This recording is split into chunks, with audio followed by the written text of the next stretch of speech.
to or speak to kind of both those qualifications. First thing I teach APs and GCSEs, which is very unusual, and kind of explain more about kind of why we sort of do that and how that all kind of works. But that's what we're going to do today. So we're going to explain something about the American and something about the British exams. Oh, yes.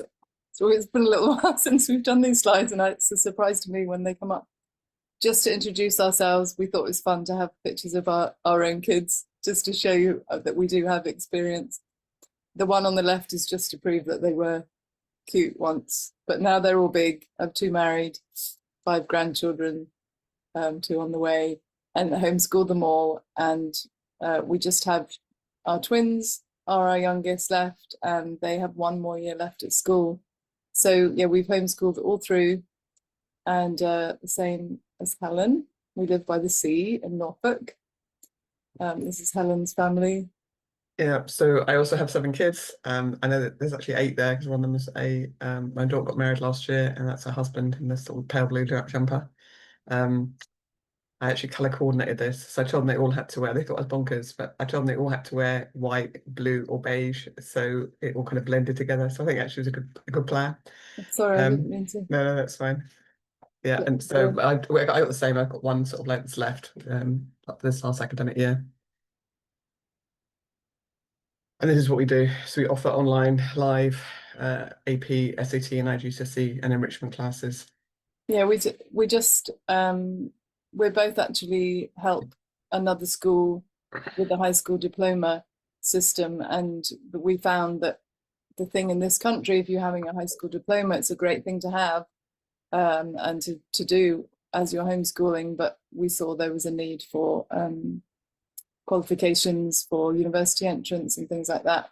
So yeah, Helen started to teach a couple of courses to just a small number of students, and it seemed there was a big need, and more parents wanted more courses for more children, and the ones that did the courses wanted to do another couple of subjects. And so yeah, Denmark's learning kind of organically happened between the 2 of us, seeing that there was this need. And yeah, as Helen mentioned, we really have that UK and American. So we'll talk about the American first. So yeah, cool. I can't remember whether I'm doing white, beige, or navy. So we break it down into sort of 3 different pillars. These are pillar pictures. So we've got the high school diploma, the HSD is the high school diploma, the SAT and the APs, and we're just going to go through each of these, which kind of like the 3 parts make up the American system. So the first one is the high school diploma.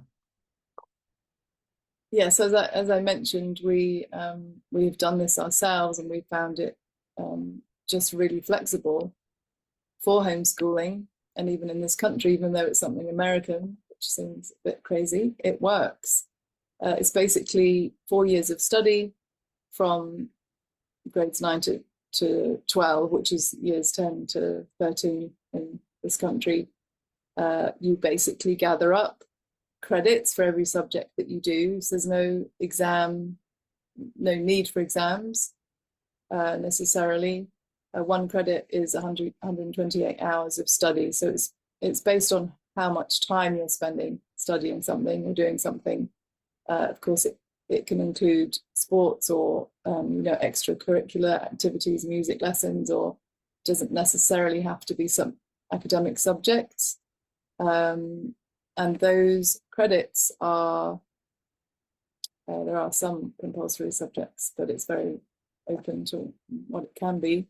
Those credits are stacked up over those 4 years, and it's all on grade. So whatever grade that you as a parent, or maybe they're doing some class out of the home, whatever grade that's allocated to a subject is gathered up.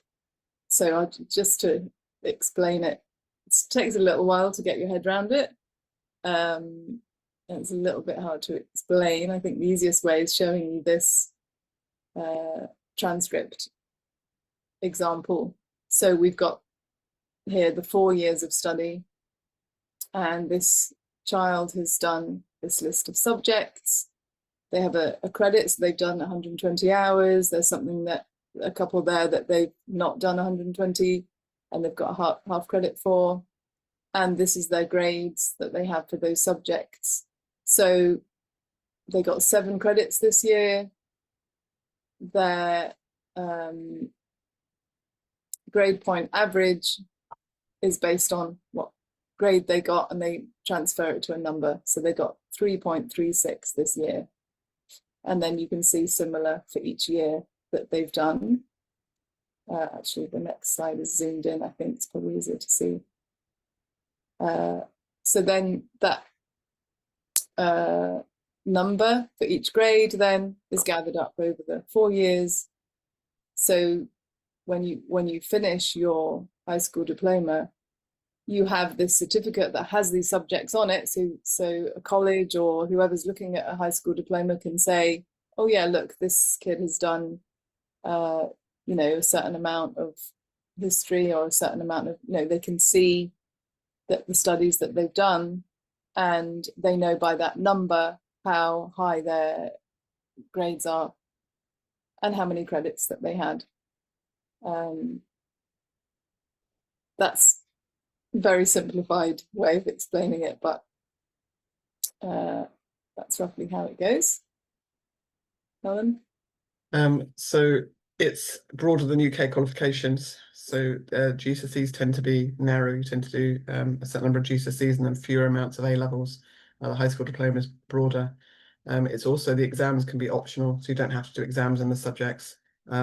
So they, you know, unbelievably, kind of like the parents can actually decide the kid's going to get an A or a B or a C, whatever mark it's going to be included.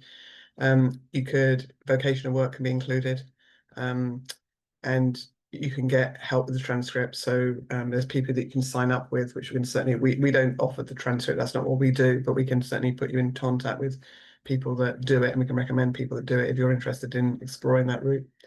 But the question is it enough? That's the kind of question. And the answer is no, generally not. It's generally not enough to get into university. It's enough to get into college, it's enough to, you know, get various jobs, but it's not usually enough to get into university. So what you also need is the SAT, which is the middle one there. So the SAT is a maths, reading, comprehension, and a grammar exam. It's pretty updated. It's probably more than $70 now, but around that sort of amount. It's all digital, so it's not, you don't have to write anything. It's just all done on the computer. It's all multiple choice. The highest score is 1600. You do it at your local private school. We do a course for it, like to prepare for it. But you can certainly do it yourself. I'm very happy to kind of point people in the right direction of how you do that. It takes about 2.5 hours to do it, like the actual exam. And it's kind of a sort of a bit above GCSE level, you know, not as high as A level. That's the kind of level that you're talking about. But it's like an American exam, so it's kind of different than GCSE.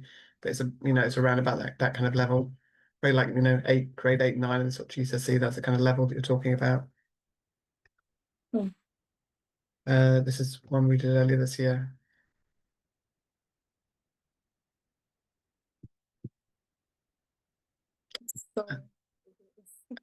And then the last, so you need to do the high school diploma, you need to do the SAT, and then the third column is the APs. So what is it? It's the win-win is that it's an A level. It's equivalent to an A level. So universities will accept it as equivalent to an A level, but it only takes 1 year to do it. It's issued by the College Board, so like the AQA or the Edexcel, you know, the British system, or the Cambridge. The exam board is called the College Board. You just do for all of them, it's just 1 2-hour exam. Most of them, I think all of them actually are multiple choice, and then it's either free response questions or some short paper. It's always in May. The dates are out. I was actually looking today, so the dates for next year's exams are out. I was just looking at my son, who's going to be doing 2. So I was just looking at which days they'll be. The exam centres, we've had one in Oxford and one in London this last year. So if you're in, that's certainly a tricky thing if you're out in the Outer Hebrides, because there won't be an exam centre anywhere near you. And it can also be used for high school credits. So if you are doing a high school diploma, it can also be used for high school credits. And then how you know, or just to sort of reassure you, I suppose, that it is acceptable for British universities is if you look at any university and look for international students, and then to say Bath, for example, if you look at Bath, look at international, and then look at the USA, have all loads of different countries there, and it will tell you what requirements you need, whether you need an SAT, what grades you need, what you need for a GPA, and what APs you need.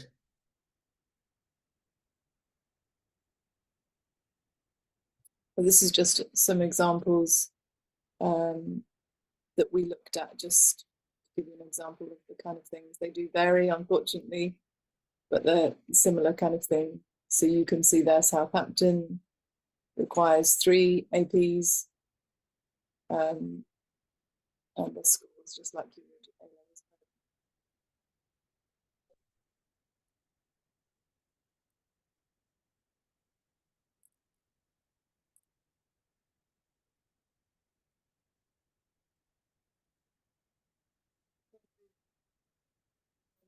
5 AP scores. That score 5. 5 is that they score 1 to 5. 5 is the highest. So it's interesting, you know, if we were thinking about doing it, and had some universities in mind. It's Your audio's not working, Jenny. Your audio's stopped.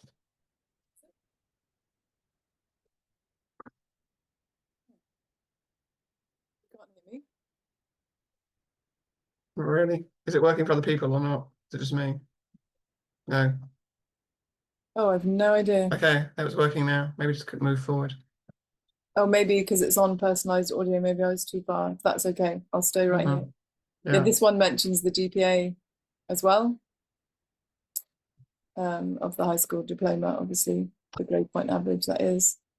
There's your SAT score, Nottingham Trent.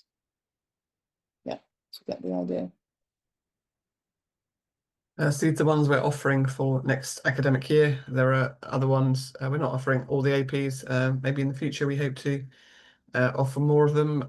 So I teach the AP microeconomics, and we've just got teachers from various places teaching the courses. We've got another British guy teaching the music theory and the biology, and we've got a Canadian teaching the AP Human Geography and the Comparative Government. And then we've got an American lady teaching AP English Literature, a guy from Mexico teaching these ones. So we've just got a kind of variety of people. Yeah, very international. So our students tend to be very international, and our teachers tend to be very international. Macroeconomics should be on there too, right? Mm. I'm not sure if the audio works of this. Can you hear it? No. No. This was just our human geography teacher giving a little example. He's in Canada and he's taught this for a few years and he's great. They're all on our, we've got a YouTube channel. So all that we've just got videos from all our teachers that are on our YouTube channel. We just do a search for Dumb Ops Learning. They're on our YouTube channel. And how it works, so how the classes work is that we offer 30 Zoom classes, so 30 hourly, 30 weeks, and we do an hour each week.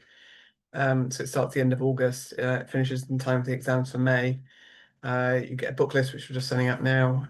You get there's something called AP Classroom, which is so all the APs are set up on AP Classroom, which is we had a couple of A-level teachers who have just been amazed how kind of what you get really, and how it's all set up. You don't pay for it; it's just all kind of free from the College Board. So they provide you with. I've been setting it all up today actually for next year. So you have, I mean, just I don't know, hundreds and hundreds of videos for the kids to watch, and quizzes, and I know if anyone's used Khan, it's similar to Khan, but much laid out better and more extensive. Or a bit like sort of Duolingo, the kind of setup of it, and you might have seen that, and the kids kind of do things, and lots of it's marked straight away. Just very clever, very well set up for the students. And then we also do it on Google Classroom, so like the weekly work, and the kids submit some work each week, and the teacher will mark that. We report back to the parents every 10 weeks, and there's kind of just, so that you know what's going on. And obviously, if there's problems or whatever, then we'll, let you know before that. And the British qualifications. So these are the ones we're offering for the next academic year. So I teach the maths and business studies, and the setup's pretty similar. It's pretty similar.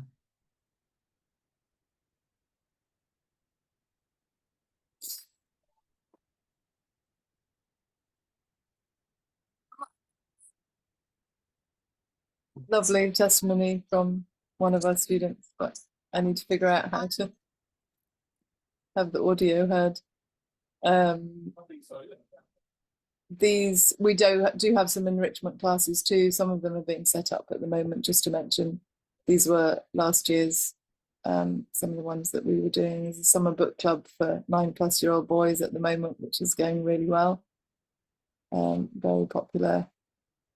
So look out for those. Here's the pricing, just if anybody has interest there. And if you're thinking of enrolling and you use that code, copy down the code. get a discount.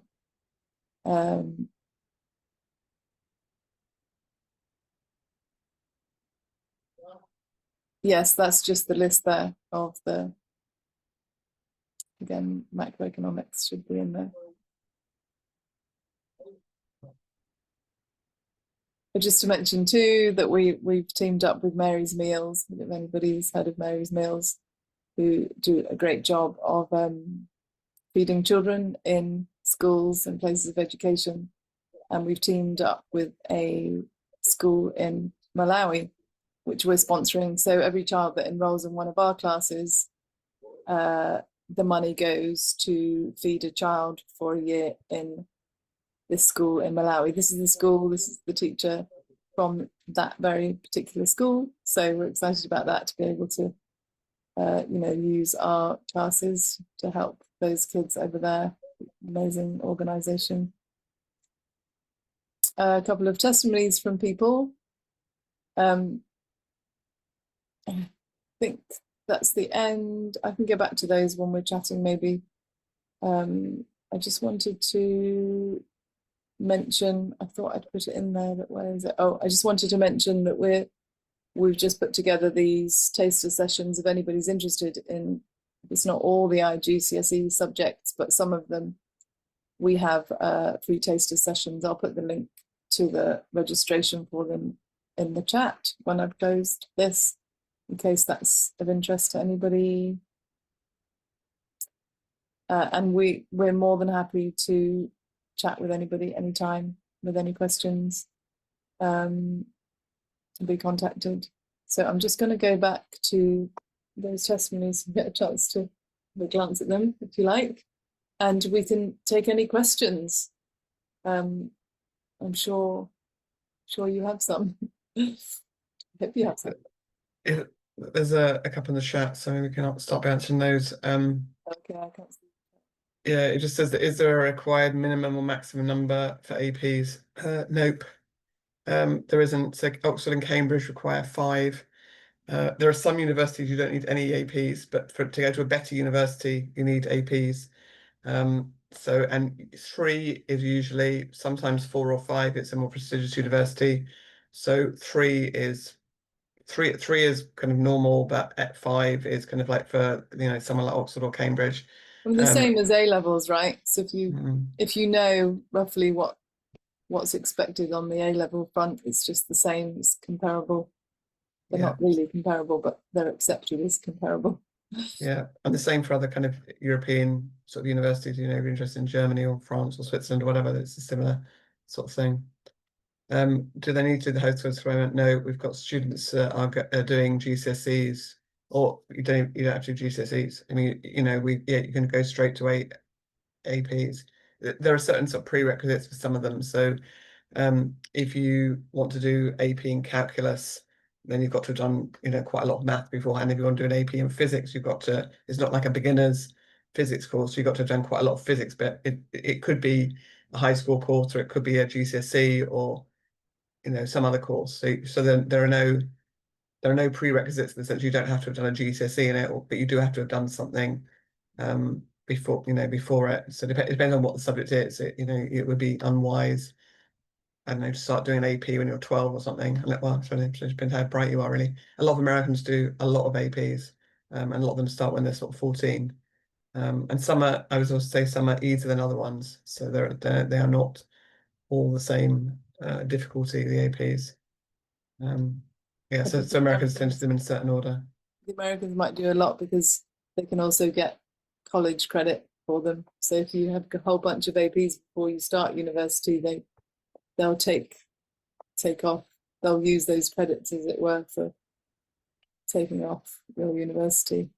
So if you think about studying in America, it's quite smart too.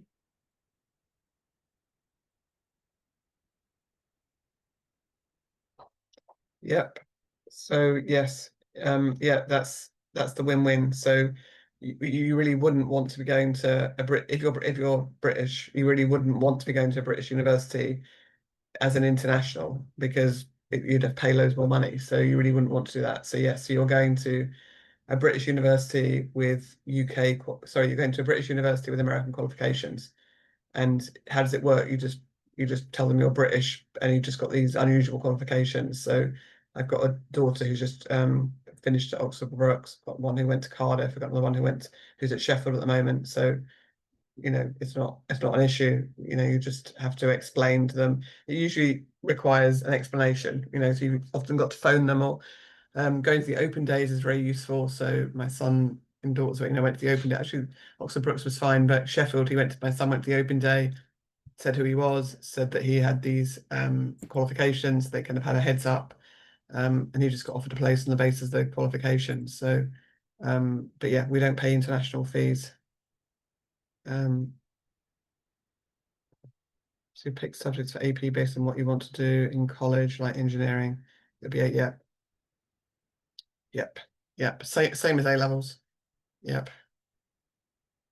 So if you want to, if you want to do economics at university, then it'd be good to do economics, history, and geography or something. If you want to do engineering, then yeah, you would want to do sciences. So whatever you're interested in, that's what they're going to want at the university. If you want to do biology or music or something, my son's done music this last year, and he's interested in doing music at university. So yeah, it's good to have a music qualification. So hey, please go on mic if you want to ask anything. It's fine. You can feel brave enough to chat.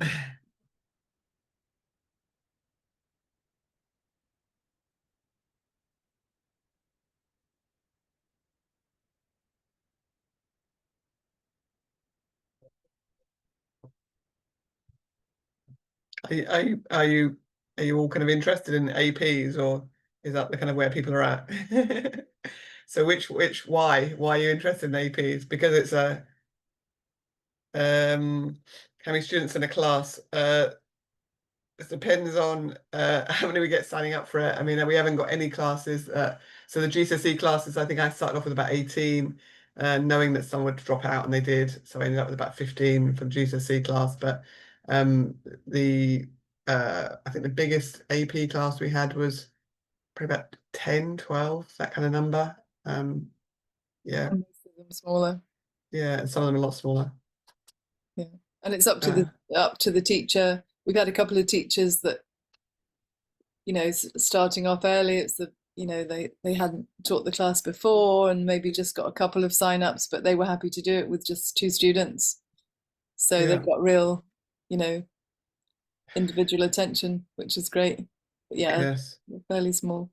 And yeah, it's the same as GCSE and A level in terms of practice papers. Yeah, there's just yeah, I mean that's the AP classroom is I'll see if I can get it up and share it. But yeah, it's just got loads and loads of practice papers on it and loads of you just practice it in the same way, and you buy a you buy a prep book. So this is my I teach economics, and it's just got like exams in it and questions on it. So it's just like in the UK you would buy a Let's Study guide or something, and you just buy the Barron's is like, I don't know, one of the big sort of brands of it. So yeah, it's the same thing. It just kind of works in the same way. You're trying to get people through it. So would 14 be the typical age for the preparing for these high school level courses? 16 would be the tip for APs. 16 would be the typical age. You might get people that are doing 15, or if you're particularly bright, 14, but it's usually about 15, like for the APs. But the GCSE courses would be, I mean, we have a big range from sort of like 12, between 12 and 16. We've got people like doing the GCSE courses.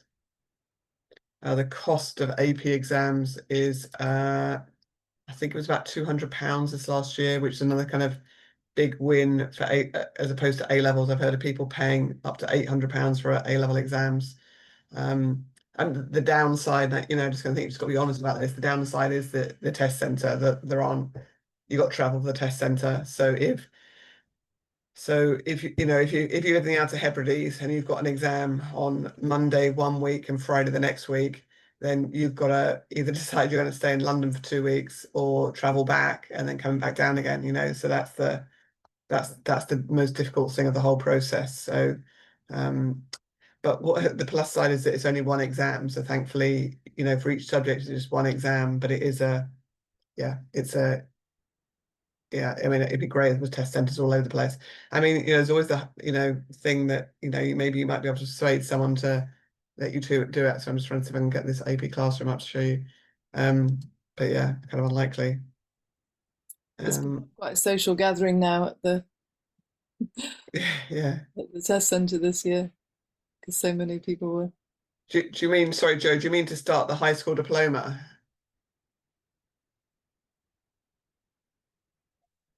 Do you know the ACT and are available in the I think the ACT. I don't know much about the ATT. I'd imagine it's available in the UK, but the SAT is definitely available in the UK. Sorry, I've got something on my screen. I can't The get it on. CLT is Oh, the CLT. you Sorry. do it online, right? Yeah, you do. You can do it. Yeah, the ACT. I don't know whether you do it in the UK. I'm probably. Yeah. We don't really hit. I mean, it's similar to an SAT, the ACT. You don't hear as much. Yeah, Not yeah, as popular, yeah, right? Don't hear yeah, about as much yeah. about it. But you can do it in the. I imagine you can do it in the UK. I don't know, but I imagine you can. You do APs alongside your high school diploma. So you do, if you want to do the high school diploma, you do high school diploma, and simultaneously you do APs. So you stack your high school diploma. So you do more courses in grades 9 and 10, and then it leaves you space, like kind of gaps, to do the APs in grade 11 and 12. Or you could do GCSEs or something similar, and then do APs. And we got some students that are doing a mixture. I've got one student who's next year he's going to do an AP and he's finishing off a GCSE. He's kind of doing a mixture of things. So it's homeschooling. It's not school. So you can you don't have to do things at a particular age in a particular order. Whatever if you've got a kid that's really interested, say something like human geography. Human geography is a really good one to start with. So if you've got a 15-year-old, he could do that alongside another kind of course that he's doing or she's doing. And the thing about the high school diploma is that you'll get credit for the APs, or they can, or GCSEs. You can put anything in as credit because it's the time you're spending. Sorry. Would you retake an exam? SATs are often retaken to improve your scores. I guess you can do the same with APs, Helen, right? Yeah, but the problem is you just have to wait till the next Following year. year Yeah, it's quite a long thing. SATs are different times during the year, and you can sit them anywhere locally, anywhere. It's even in the Outer Hebrides, I'd say you can get an SAT centre on the mainland, but not too far away. I'm sure they have them. Private schools often offer them. Yeah, so often people do that more than once if they think they haven't done as well as they could have done. I've so this is for microeconomics is what I do. So these are practice exams that the kids do. So they just kind of click on it and they do the exam. If it's multiple choice, it will self-mark. If it's free response, I've got to sort of go in and mark it. How I set my course up is I've done it sort of by weeks. It's down here as each week. So say week 11, we're doing the production function. The kids click on this, and then this is what they have to do. This isn't all of what they have to do, but this is a big chunk of what they have to do. So there's a video, there's a quiz on this topic. They will have watched previous videos on this topic. So there's quizzes to do. There's a progress check because this is like the end of a kind of a unit. And there's videos. So there's be videos, quizzes, and kind of every so often. So the next week it'll be, be similar. So that week there's orange quizzes. So there'll be quizzes, bunch of videos to watch, and then there's a practice. So that'd be like a longer multiple choice section. And so I have to assign this. It's just come up today, so it's just all it transfers over on the 1st of July. So it's all transferred over today. So I've been looking at it today, and everything says unassigned here because I've got to go through and assign everything to them. But that's how, and all the subjects are the same. Not everybody does it in the same way with these set it up in weeks, but I just find that better.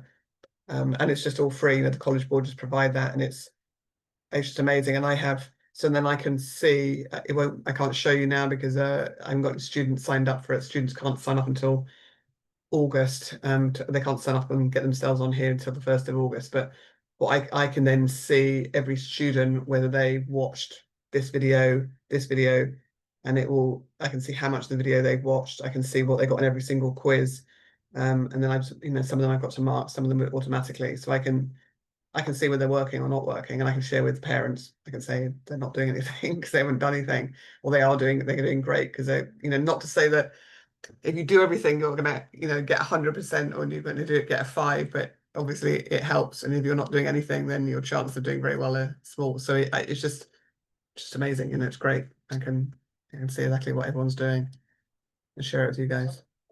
Did you have a question, Dinah? Is it?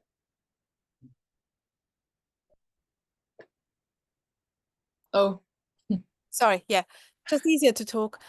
Much. I'm just really not clear about.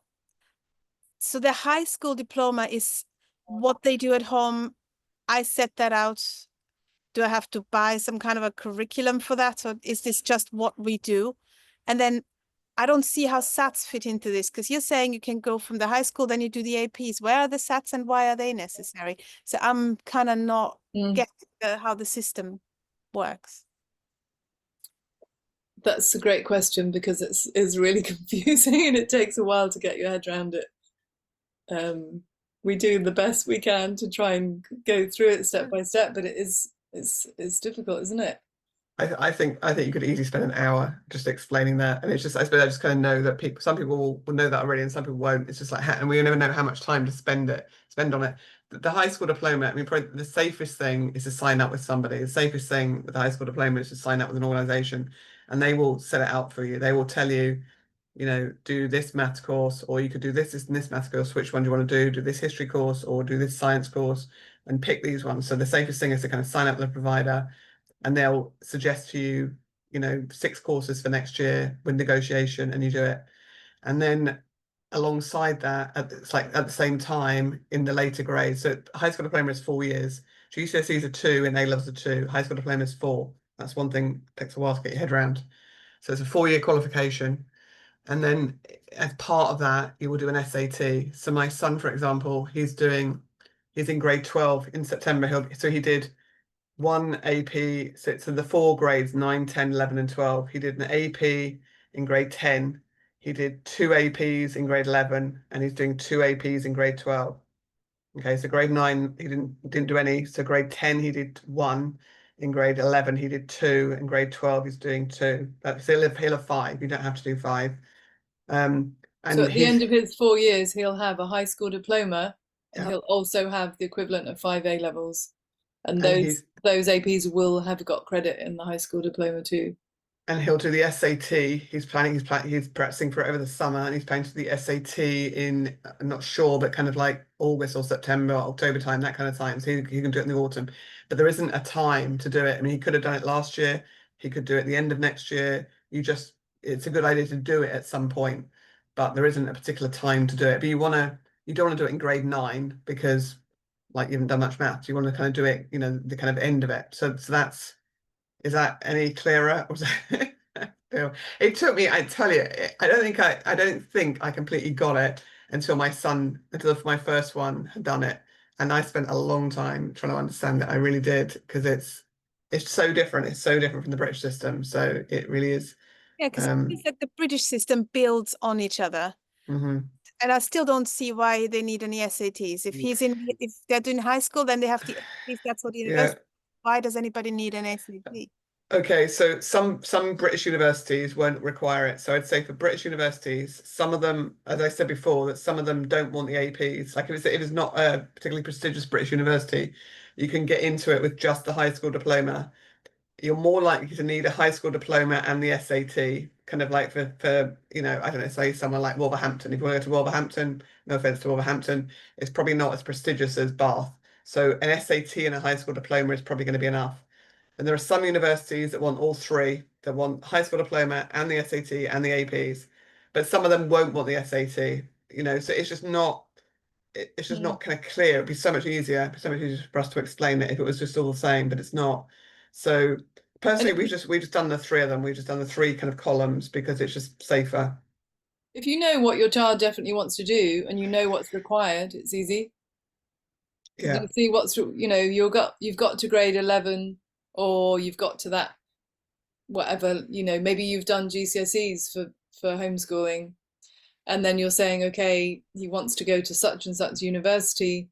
They require so many A levels. We really don't want to face doing A levels from home. This sounds like an easier option. And they want this many APs, so we'll just start doing them now. They don't need an SAT, or if you know what it is that they specifically want to do and what's required for that, then you can work towards that. If they don't know what they want to do, then I suppose doing all three, doing an SAT and a selection of APs in the subjects that they are interested in, then you're going to have more doors open, or more options, more available to you. It feels to me that in the British system they have to decide really young where they're going. And I think I'm trying to keep those options open till later. I mean, I'm not too young for now, but like I didn't really know what I wanted to do at 14 for the rest, So okay. Thank you. Yeah, I agree. And also in the British system at 16, well, 14, you might only be doing one science between 14 and 16, and then no more science after that, which just seems like a bit sad, really, that you just sort of like you cut out that whole thing. Or the same way with, say, languages, you might decide not to do languages for GCSE, and that's it. At 14, you stop doing languages, So yeah, the American system, you tend to do more things for longer. And you can change. You can decide every year what credits what subjects you want to do for your high school diploma. You can, you know how it is with kids. One year they want to be a doctor and they want to do all the sciences, and then they study biology, and then they're like, do you know what? The next year you can say, okay, let's move away from that a bit, or you can change year by year what you want to do, what you want to cover, and they do. It's just so someone said, is there a minimum age that children need to be able to start collecting college credits, the high school credit? I mean, like the program that we're actually UK consultants for a particular program, and you actually can start doing it at 12 if you want to, so you could, if you want to, start doing your high school diploma at 12. I don't know, all providers may not feel the same, but you could do your high school diploma it's usually between 14 and 18, but you could do it between 12 and 16. So you could start it. Certainly, I'm sure that most providers you could certainly start at 13. And who to go with? So Homeschool Directive. If you just Google Homeschool Directive, that's one of the people, and Home Life Academy is another one that we've been working with. But if you just email us, we can give you those links. I mean, there's so many organizations that ours is a classical curriculum. Yeah, Clanara is another one. Another big one. There's so many. Brightways. I think someone said on here that they're with Brightways. Do you want to give Brightways a plug or otherwise? I don't know. Someone said they were Brightways, so Brightways is good. So Brightways, Home Life Academy, Clanara. Sort of overlook your credits and give you advice on how to log them or whatever. Other ones will be whole curriculums, or you know, they'll vary in what they're offering you. You can do a minimum amount and just kind of do it yourself, or you can have ones that, you know, are really giving you everything that you need. Yeah, we were talking to somebody yesterday, weren't we, who was you pay, I mean, it's truly expensive. It's $7,000 a year, but that's everything. Like they give you classes for everything, but you know, it's so it's like a private school fee, really. Yeah, so that was amazing. But and they offer lots of discounts, it sounded like, too. yeah, What were they called? Something humanity or something. oh yeah, School of Humanities. Yeah, School of Humanities. And they actually offer 100% discounts. So if you're poor, you can get 100% discount. So scholarship, yeah, financial aid. I think so, Mishbar. I think we've answered that. Just basically, yes. Sometimes you would still need the SAT. They're asking whether you still need the SAT. Yes, perhaps, but perhaps not. It just depends on the university. Some are going to say yes, you've got to have it, and some are going to say it's okay, you don't need it. So yeah. So I'd say high school diploma and APs are probably going to be sufficient, but you might get another university. But check it. You know, check yourselves. So look at the universities. So look at any university that you're interested in. Look at international requirements, and then look at USA and see what they say, because they're all going to be different, what they want. So it'll either be high school diploma and SAT and APs, or it'll just be high school diploma and SAT, or just, some of them I think I've seen just APs. So, or you could do GCSEs and APs, would be fine. Yeah, I don't know, is a preferred combination. I think it depends on the university.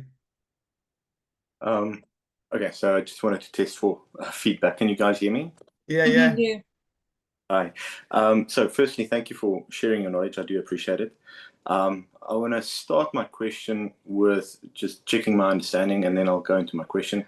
So I understand when you're looking at, let's call it the American approach, that your high school diploma is very much time-based. So you will kind of clock some hours in a certain subject, and then even the parent will be able to grade the achievement of the child for each of those subjects, as you showed that chart that you had up on the screen. The APs then would be the formal third-party assessment of the child, so that the university or college or whoever will have the confidence that they achieved a certain level of accomplishment, whatever, and that would be equivalent to the A level on the GCSEs, correct? A levels, not GCSEs. The A levels of the British curriculum. A levels of the British. Okay, great. So that was one of the things that that didn't make 100% sense to me in terms of the American one, was proving to universities level of accomplishment, right? My question then is, from your experience, is there a certain temperament of child, or that a child has, that kind of leans them more towards GCSEs or leans them more towards the American schooling system or approach? Good question. I think it's often more to the parent. So I suppose a lot of parents are, familiar with the GCSEs. They feel it's just much safer. They know what it's all about. I mean, getting your head, Diana was saying, trying to get your head around it's just like, if you're very familiar with GCSEs, it's like you understand it, you get it. It's like your family, your parents are going to if you I think we had that experience. I certainly had that experience. Like, we're doing something like weirdo American qualification, and and you got to kind of try and understand it yourself, and you got to try and explain to your family what you're doing. It's like, right, okay, so you're already homeschooling, weird, and then you're going to do a American high school diploma. It's like, wow, okay, that's really weird. So, I'm saying it's a lot of the parents, really. So I think we've both done American high school diploma with our kids. So, that's our preference. That's what we prefer to do with our own kids. But I get a lot of people want to do GCSEs, so I teach a lot of GCSEs, because I know that's what a lot of people want to do as well. And the GCSE is a bit less flexible than the much less flexible. I mean, you've got the pressure of an exam for one. I mean, for me, for my temperament, I think a lot of it is the temperament of whoever's doing the homeschooling. To me, it's pressure to get them through that exam. And you're really, I mean, I did GCSEs myself. It's you're ticking the boxes, you're like trying to retain the information, and you have to regurgitate it for that exam. I was the one that was, you know, left it all to the last minute and crammed it. Did pretty well in my exams, remembered nothing afterwards, and I just don't think I really was, you know, it wasn't great formation for my education, my intellect, all those things. So, you know, to me, it's, yeah, if you want the ticket and you want to tick the box, you want to do the standard thing, then that's the thing to do, I guess. But for me, it was, if we're going to homeschool and we're going to do our own thing because that's what we want to do, then do your own thing.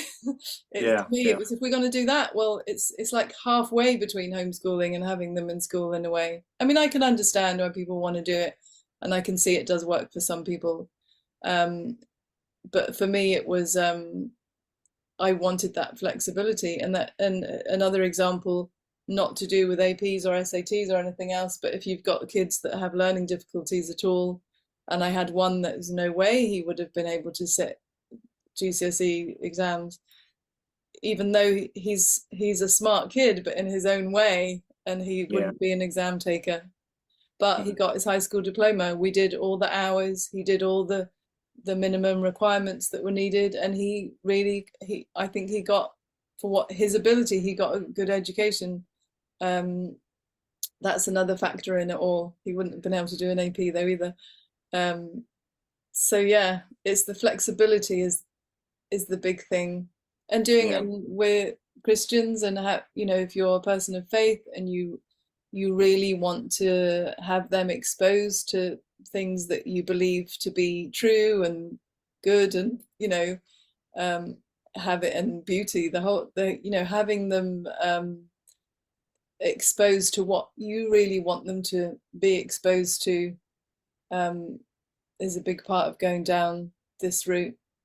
And all our teachers are Christian, and they're, you know, obviously the APs they're not Christian subject, they're not taught from a Christian perspective, but because our teachers are, if that's important to people, which a lot of our families it is, then, you know, it's going to be taught from a, you know, a perspective that will, you know, they'll discuss things in such a way that, you know. There's I've just put a link in. There's an organisation called ENIC who will convert your high school diploma to British qualifications. So they'll tell you the high school diploma is equivalent to 5 GCSEs, which it clearly is often much higher than that. But that's kind of like that's kind of what they'll give you. They'll kind of tell you that's what it's equivalent to. I mean, I could go into explaining why they say it's only equivalent to that, but it's kind of complicated. But yeah, anyway, so they will convert your high school diploma into kind of a British qualifications.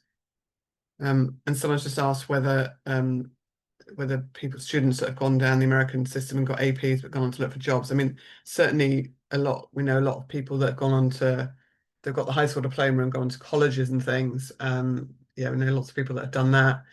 You know, I say, you know, it often does require, you know, a conversation in the same way that, you know, we've got immigrants from all over the place that are coming to the UK who, you know, people are coming from India or Poland or Romania or, you know, Australia or wherever. And they, you know, you can have lots of young people who have got lots of different qualifications. And if they apply for a job, they're going to have an explanation. They're going to have to tell the employer, you know, my South African thing is this, it's equivalent to this, you know, so. And sure, I think there may be an employer who'll be like, well, I really can't be bothered with that. You know, I much prefer this kid here who's got GCSEs. I get that. So, you know, yes, I think you could have an employer who's not interested, of course, you know, but there must be a lot of people out there who are who've got different qualifications, and I suppose that's one of the roles of ENIC, that they will give you your, you know, transfer. APs that have gone on to jobs. No, I suppose I don't really know anyone that's gone on to use their APs that have gone on to jobs. I suppose if it was my own kids, I suppose I would just be sort of along the lines of, like, you know, this is accepted by universities, and, you know, prove, like, maybe give them some links or something for that, and try and explain that, you know, they're equivalent to university A levels. But no kind of people that we know that have done that. It's because people haven't been doing it that long here. People haven't been homeschooling here that long, and people haven't been doing APs here that long. So no, not yet. But hopefully we.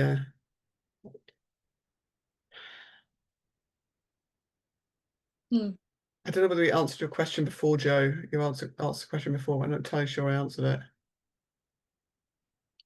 And Sherry, is that kind of okay, or was there more?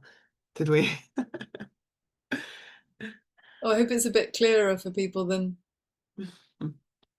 Yeah. Yeah, but you know, it's people often just need to talk about their own kids, you know. So we're you know, so we're very happy. You know, we said 15 minutes, it often takes much longer, but you know, so we're very happy to sort of like talk through like the one-to-one options. Or I mean, homeschool director Michelle Holmes is very happy to she does like a talk to free people. Yeah, she consultation. does a free consultation. So talk to Michelle Holmes, homeschool director, and she'll talk to you. I mean, I say if you want to do a high school diploma, it makes more sense to talk to her because she does what she does. But if you want to do APs or GCSEs and you're just not sure which ones to do or whatever, then you know, make an appointment to see us and you know, we'll chat. There's a start yes or earlier if you wish to, Diana. Yeah, it's a good start a bit earlier if you want to.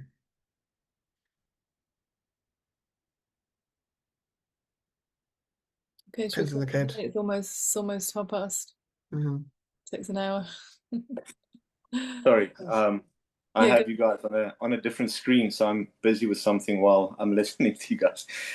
No, I do appreciate your input, and especially your view on it, Jenny, helps a lot. Right, it really does align with how we view homeschooling and with our vision for homeschooling. You know, we also have 3 really intelligent kids, and there's especially one of them that would, I think, struggle in a test environment, right?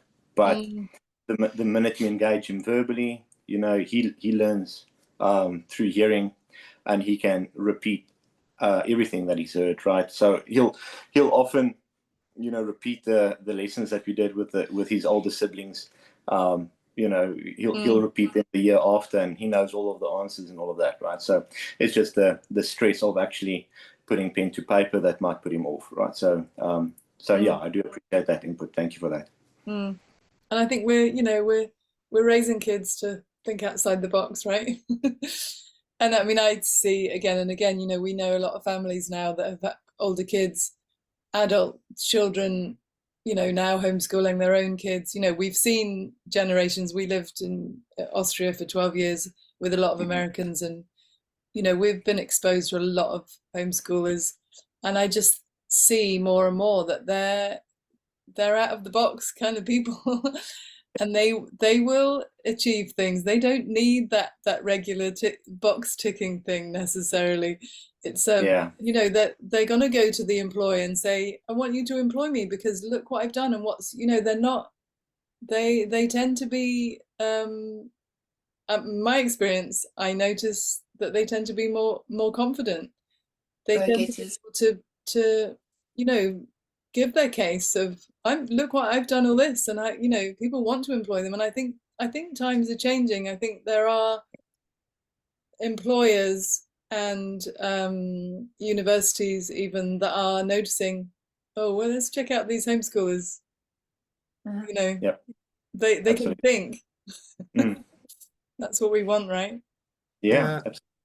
I heard about a boy yesterday that got a apprenticeship for a Ford, and it was their mum was telling me that there was like 400 applicants, and they picked 14 out of 400, and he had that's what he had, a high school diploma, you know. But he definitely had unusual qualifications, but you know, he basically had a load of other stuff as well, you know, because he hadn't been at school, he just had loads of other qualifications, so he was, you know, they were delighted. Yeah, that's great. Yeah, lots of success stories. So just along that line, again, with our son who's more, you know, practically minded and not necessarily one to write exams, we would do the high school diploma for him, for example, and then he would be able to apply to colleges for maybe a more practical apprenticeship type of thing. Is that how it would? Is that more or less how the route that you would do for that?